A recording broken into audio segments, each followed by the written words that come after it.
Hi, welcome to Ajubles Learning. കഴിഞ്ഞ ദിവസമാണ് നമ്മൾ കേട്ടറ്റ് എക്സാം എഴുതിയവരുടെ വെരിഫിക്കേഷനുമായി ബന്ധപ്പെട്ട കുറേ കാര്യങ്ങൾ പറഞ്ഞിട്ടുണ്ടായിരുന്നു. ഇന്ന് അതിന് പുതിയ ചില നിർദ്ദേശങ്ങൾ കൂടി പരീക്ഷാ ഭവൻ പുറപ്പെടുവിച്ചിട്ടുണ്ട്. അപ്പോൾ അവരുടെ വെരിഫിക്കേഷൻ നടക്കുമ്പോൾ ഈ കാര്യങ്ങൾ കൂടി അവർ ശ്രദ്ധിക്കും. അപ്പോൾ അതിൻ്റെ പ്രധാനപ്പെട്ട കുറച്ച് കാര്യങ്ങളാണ് ഇന്ന് നമ്മൾ ഡിസ്കസ് ചെയ്യുന്നത്. അപ്പോൾ നോക്കൂ നിങ്ങൾ, ഈ സർക്കുലർ ഇതിൻ്റെ നമ്പേഴ്സൊക്കെ കഴിഞ്ഞ ദിവസമാണ് വന്നിട്ടുള്ളത്. അപ്പോൾ പൊതുവിദ്യാഭ്യാസം പരീക്ഷാ ഭവൻ പുറപ്പെടുവിച്ചാണ്. എന്തൊക്കെയാണ് ഇതിൽ വരുന്നത്? 2025 ഡിസംബർ കേട്ടറ്റ് ഡിസംബർ 2025 പരീക്ഷയിൽ വിജയിച്ചവരുടെ സർട്ടിഫിക്കറ്റ് പരിശോധനയ്ക്കായി സൂചന 2 പ്രകാരം നിർദ്ദേശങ്ങൾ നൽകിയിരിക്കുന്നു. ഇതാണ് നമ്മൾ ശ്രദ്ധിക്കേണ്ടത്. ഓക്കെ, അപ്പോൾ ഈ അടിസ്ഥാനത്തിലാണ് സർട്ടിഫിക്കറ്റ് വെരിഫിക്കേഷൻ നടപടികൾ പൂർത്തീകരിക്കേണ്ടതാണ്. ഓക്കെ, സോ ഒന്നാമത്തേത് എന്താണ് ഒന്നാമത് ശ്രദ്ധിച്ചോളൂ. നിയമന അംഗീകാരത്തോടുകൂടി സർവീസിൽ തുടരുന്ന അധ്യാപകർ അവർ നിലവിൽ അംഗീകാരത്തോടെ ജോലി ചെയ്തുകൊണ്ടിരിക്കുന്ന തസ്തികയിലേക്ക് ആവശ്യമായ കാറ്റഗറി വിജയിച്ചിട്ടുള്ള പക്ഷം ആയതിൻ്റെ സർട്ടിഫിക്കറ്റ് പരിശോധന പ്രസ്തുത ജീവനക്കാരുടെ സർവീസ് ബുക്കിലെ രേഖപ്പെടുത്തലുകളെയോ സർവീസ് ബുക്കിൻ്റെ ബന്ധപ്പെട്ട പേജുകളുടെ പ്രഥമാധ്യാപകൻ സാക്ഷ്യപ്പെടുത്തിയ പകർപ്പുകളുടെയോ അടിസ്ഥാനത്തിൽ നിർവഹിക്കേണ്ടതാണ്. സോ അതാണ് പ്രധാനപ്പെട്ടത് കേട്ടോ.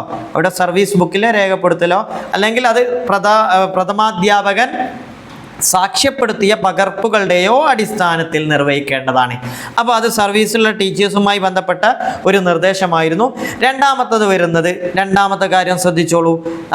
സെക്കൻഡറി ലിവിങ് സർട്ടിഫിക്കറ്റ്, അതായത് SSLC സർട്ടിഫിക്കറ്റ്, അതുപോലെ ജാതി, മതം, കാറ്റഗറി എന്നിവ രേഖപ്പെടുത്തിയിട്ടുള്ള പക്ഷം, അതായത് നമ്മൾ SSLC ബുക്കിൽ ജാതി, മതം, കാറ്റഗറി ഒക്കെ രേഖപ്പെടുത്തിയിട്ടുണ്ടാവും.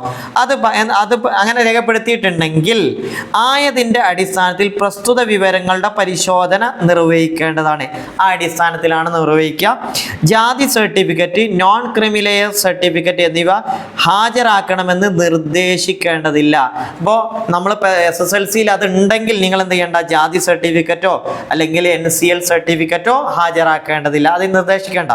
രണ്ടാമത്തത് സെക്കൻഡറി സ്കൂൾ ലിവിങ് സർട്ടിഫിക്കറ്റ്, അതായത് SSLCയിൽ ജാതി, മതം, കാറ്റഗറി എന്നിവ രേഖപ്പെടുത്തിയിട്ടില്ലെങ്കിൽ മാത്രം ജാതി സർട്ടിഫിക്കറ്റ്, നോൺ ക്രിമിലെയർ സർട്ടിഫിക്കറ്റ് എന്നിവ ഹാജരാക്കുവാൻ നിർദ്ദേശിക്കുന്നതാണ്. അപ്പോൾ നമ്മൾ നേരത്തെ ഇത് പറഞ്ഞിട്ടുണ്ടായിരുന്നു കഴിഞ്ഞ ദിവസം. അപ്പോൾ ഈ നിർദ്ദേശം നിങ്ങൾക്ക് കൃത്യമായിട്ട് മനസ്സിലായാൽ നിങ്ങൾക്ക് വെരിഫിക്കേഷൻ്റെ സമയത്ത് നിങ്ങളുടെ SSLC ബുക്കിലുള്ള കാര്യങ്ങൾ കാണിച്ചു കൊടുത്താൽ മതിയാകുന്നതാണ്. സോ ഏതായാലും നമുക്ക് സർവീസുള്ള അധ്യാപകർക്ക് വേണ്ടിയിട്ട് ഓഗസ്റ്റിലാണ് എക്സാം നടക്കുന്നത്. 8, 9 തീയതികളാണ്, പ്രത്യേകം ഓർത്തിരിക്കുക. അപ്പോൾ സെൻസസുമായി ബന്ധപ്പെട്ട തിരക്കുകളൊക്കെ ഉണ്ടെങ്കിൽ നിങ്ങളുടെ പഠനം നന്നായി നടക്കട്ടെ. അതുപോലെ തന്നെ എജുബിൾസ് ലേണിംഗ് നമ്മുടെ ലോങ് ടേം ബാച്ചിലേക്കുള്ള കോഴ്സ് സ്റ്റാർട്ട് ചെയ്തിട്ടുണ്ട്. ഇനി അടുത്ത കേട്ടറ്റ് എക്സാം, അടുത്ത LP UP എക്സാം വരുന്നതിന് മുമ്പ് അവസാനത്തെ കേട്ടറ്റാണ് വരുന്നത്. സോ നിങ്ങൾ ആരെങ്കിലും കേട്ടറ്റ് എക്സാം എഴുതാൻ ആഗ്രഹിക്കുന്നവരുണ്ടെങ്കിൽ അവർക്ക് ഇത് ഷെയർ ചെയ്ത് കൊടുക്കുക. എജുബിൾസിന്റെ ലോങ് ടേം ബാച്ചിൽ ജോയിൻ ചെയ്യാൻ അവരോട് പ്രത്യേകം തന്നെ പറയുക. Thank you.